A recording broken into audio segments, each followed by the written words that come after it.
Okay, so you may have noticed in the past I've done quite a few videos and episodes in which I look at ways to approach a certain video game, and this one is about how they should approach the Last of Us movie. Now, a few years ago, they actually did announce a Last of Us movie, and they announced a screenwriter for it, and they also announced a producer for the movie. Now, the writer for the movie was actually really interesting and quite an advanced kind of forward for the idea of a video game adaptation, because interesting enough they actually got the guy who actually wrote the actual Last of Us the game to write the actual screenplay for the movie. And of course the writer of the game is Neil Druckmann. As of currently, he has actually written a second draft, and there has been a cast reading, and there actually has been rumours that Macy Williams will actually play Ellie as well. So there is a sense of movement, but there is a sense of delay as well, because I know he was busy with Uncharted 4, and that's why he couldn't actually move on to do a third draft.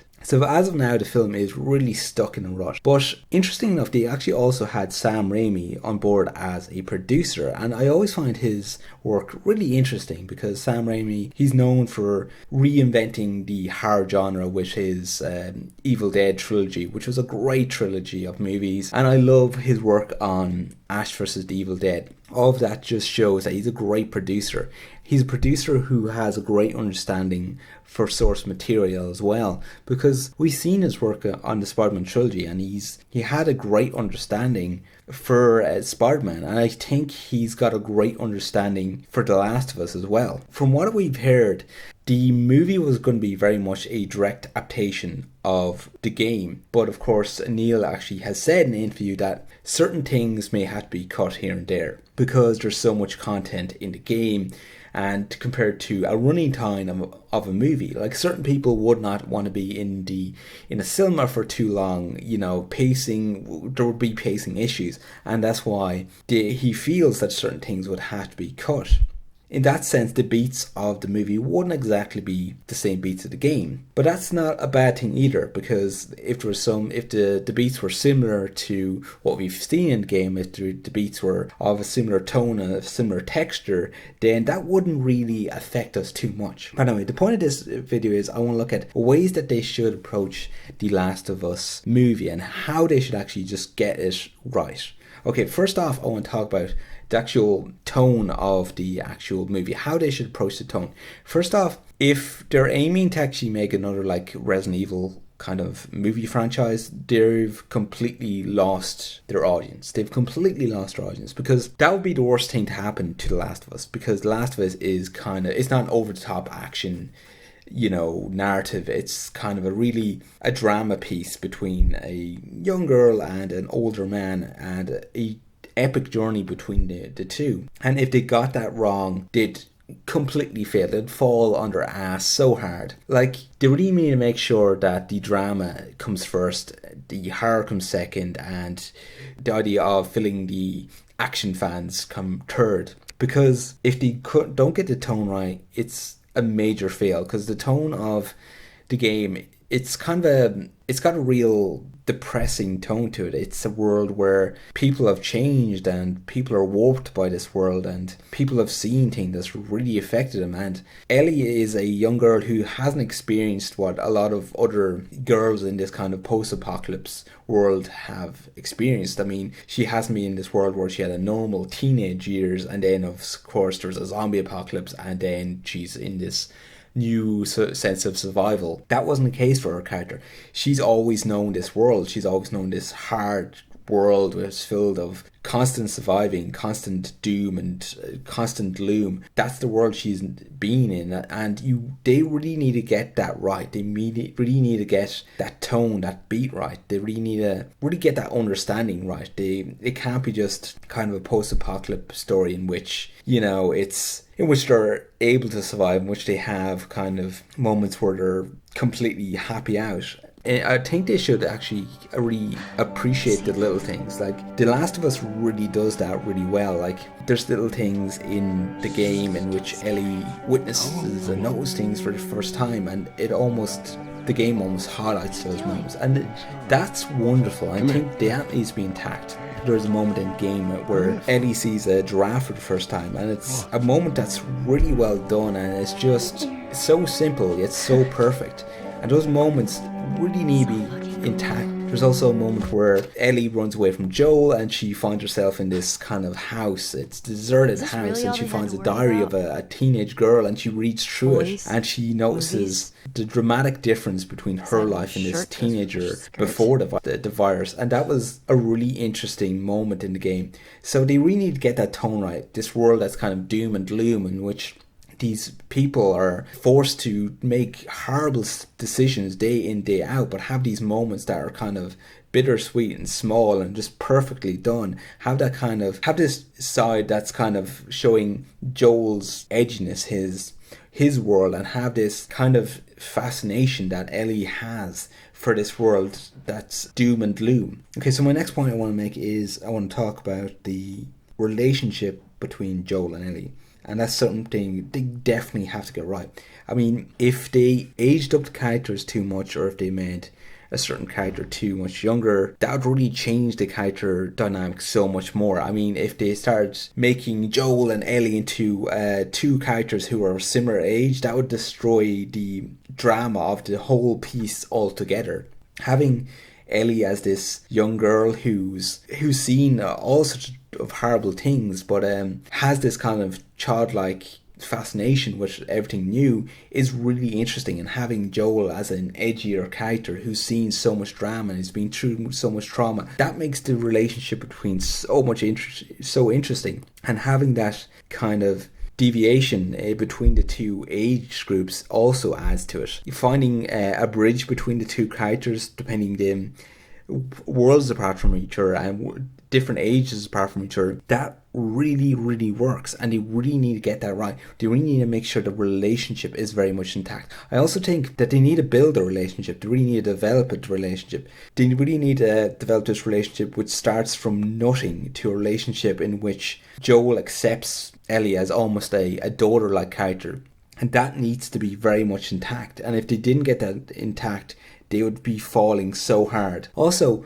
my next point I want to make is they shouldn't actually make this out to be their next big franchise or a trilogy of movies or a series of spin-offs. I think they should really set out to just make one great story. One really great story. That's what they need to do. A story that's really powerful and really emotional. A story that's really faithful to the actual source material. But in saying that, if The Last of Us is told in two parts, part 1 and part 2, that would not be a bad thing. I know we've seen that with other franchises that have done part 1 and part 2, and it's failed in a lot of cases. We've seen it done with the Harry Potter, Harry Potter and Deadly Hallows, Harry Potter and Deadly Hallows part 2. We've also seen that with the Hunger Games franchise. They've done part 1 and done part 2. And the worst case scenario, of course, was the Twilight series, Breaking Dawn part 1 and part 2.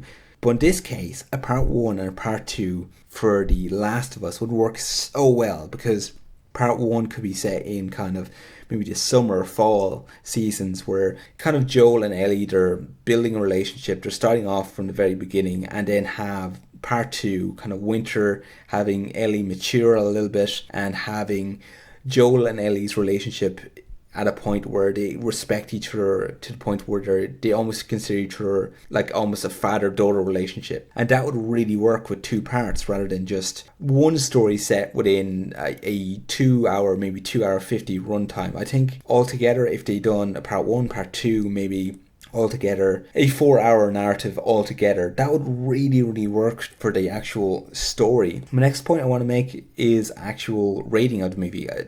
If the rating of the movie was PG-13, it would fall on its ass, mainly because I think the PG-13 rating never works at all for an affected type narrative, effective type genre. It really falls on its ass because you don't feel the impact of the beats. You don't feel the idea of a person shooting their loved one in the head. You don't feel those emotional segments. You don't feel them at all. Because you must remember, having an R rating is really necessary for The Last of Us, I feel, because these people have been warped in a way that all they know is survival. All they know is that they cannot be over kindly to anyone. It's a world where anyone can turn on anyone. And Joel is the type of character who knows that, who lived that life for so long. And I think the violence would be very, very necessary. Seeing Joel go from, a father in the very opening to Last of Us to seeing him being this real brutal, edgy guy who'll go to all ends to protect Ellie. And I find that very interesting, and I find that if we didn't have that, if we didn't see the lengths and brutality that Joel will go to protect Ellie, if we did not see that, it would be another failed attempt. We have to see that. And also, we also noticed that Ellie swears a lot in the game, and you know what, those moments are kind of funny, and they add a little bit of an extra tone to the actual game.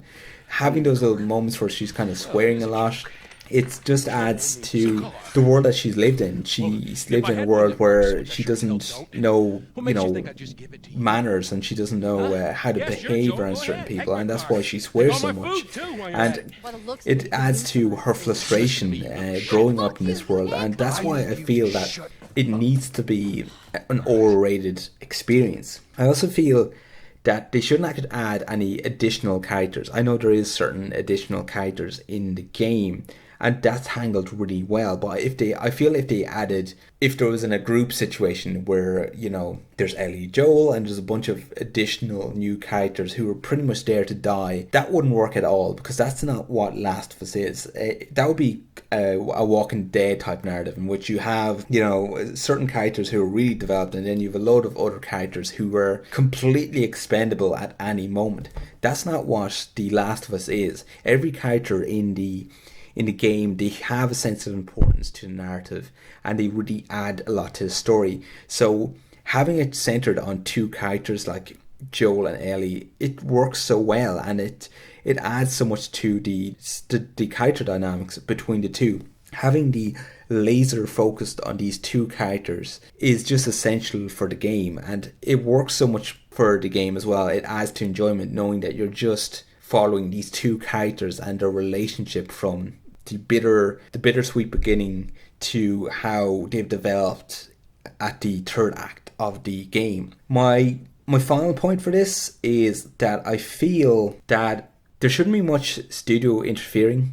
I like the idea of the Neil Druckmann writing the screenplay, but I feel like if there was too much of a budget, if the budget grew to such an extent, that'd mean a lot of control would be lost. Right now, they're in a situation where Naughty Dog seem to have a good bit of control, but I feel like if they told too big a story, that's when producers will definitely take over the narrative, and they'll bend the story for ways they feel would work, So in having a sense of making the film feel slightly smaller, that would work so much more for the actual narrative. I know in that sense that things may not seem as epic, and maybe the action will be kind of cut back, but in another sense there'll be a greater sense of control, and that's always important. Okay, my final point.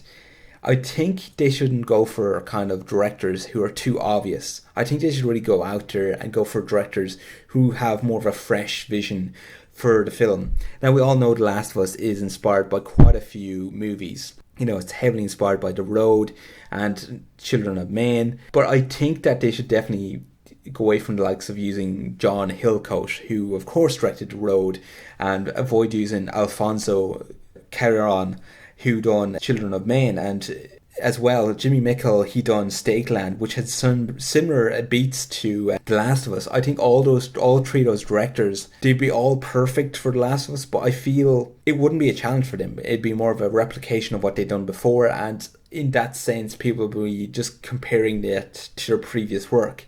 I think The Last of Us needs a fresh director, an original director, a director who can really take this narrative to a new level. I know you're going to think I'm crazy, but I actually think Taika Waititi would be actually a great director for this. I know my pronunciation might be slightly off, but he's a great director. He's a great young director who showed a lot of heart and love for all the films he's done. He's a director he's doing a big blockbuster feature like Thor Ragnarok, and we've seen in his various Twitter accounts and all his Instagram posts that he really has a sense of source material. He really has an understanding for something of that scale. We've also seen him do, of course, a lot of his other films are kind of a louder beat, kind of a lighter tone to him. And that's not a bad thing either, because he's a writer who really knows how to write character moments and character dynamics. And when I watched the Hunt for the Wilder People, one of his latest films, while the story and the narrative is kind of feels apart from The Last of Us, there is a lot of similar themes that could really work for a Last of Us movie. Like, there's the same kind of relationship between a younger person and an older person that starts off where they don't really like each other, but it develops over a course of months. There's a sense of seasons as well between the two, which is important to The Last of Us, because within these months we see the characters grow and relate to each other. There's also a sense of survival as well. I know the two narratives are very different to each other, but there is similarities, and that's why Taika Waititi would be a great director for this, because he has that understanding for this. And above all of his films have a great sense of kind of the heart, and that's really important, because without the heart you wouldn't actually follow The Last of Us narrative. You wouldn't have that love and that enjoyment for the overall narrative. And I'm just going to leave it at that. I'm just going to wrap it up. And what do you feel about The Last of Us movie? Do you want a Last of Us movie? How do you feel they should approach a Last of Us movie? What do you think of my opinion? Am I right? Am I wrong? Put down in the comment section below. Thanks for watching, and subscribe to the channel if you like what you see.